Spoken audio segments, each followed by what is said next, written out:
أعوذ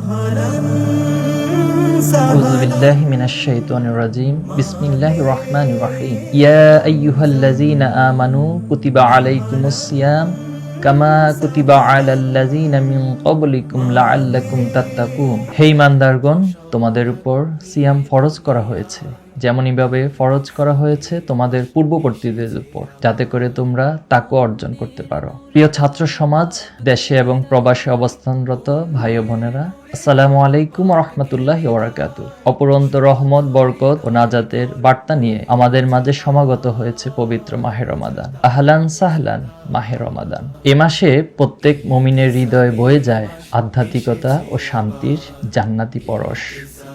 এ মাসে মহান রবের পক্ষ থেকে জাহান্নামের দরজা বন্ধ করে খুলে দেয়া হয় জান্নাতের সবকটি দরজা। রমাদান হলো কোরআন নাজিলের মাস, বদরের মাস, কদরের মাস। রমাদান হলো নৈতিকতা ও আধ্যাত্মিকতার এক পবিত্র অনুভূতির নাম। রমাদান হলো তাকওয়ার শক্তি অর্জন ও নিজেকে আল্লাহর রঙে রঙিন করার এক সুবর্ণ সুযোগ। এই মাসে আল্লাহ রাব্বুল আলামিন আমাদের সকল গুনাহগাতাগুলো মাফ করে দেন। রাসূল করিম সাল্লাল্লাহু আলাইহি সাল্লাম বলেছেন, মান সামা রমাদানা ঈমানান ওয়া ইহতিসাবান গুফিরা লাহু মা তাকদ্দামা মিন যামবি। যে ব্যক্তি ঈমান এবং ইহতিসাবের সাথে পবিত্র মাহে রমজানের রোজা পালন করবে, আল্লাহ রাব্বুল আলামিন তার পূর্বের এবং পরের সকল গুনাহগাতা মাফ করে দিবেন। রমাদান হোক কোরআন তেলাওয়াত, গবেষণা এবং চর্চার মাস। আমরা নিজেরা বেশি বেশি করে কোরআন পড়ি এবং কোরআনের আলোকে নিজেদের এবং সমাজকে গড়ার চেষ্টা করি। প্রতিদিন একটি খেজুর হলেও আল্লাহ রাস্তায় দান করুন। বরকতময় রমাদানের প্রতিটি মুহূর্ত পরিকল্পিতভাবে অতিবাহিত করুন।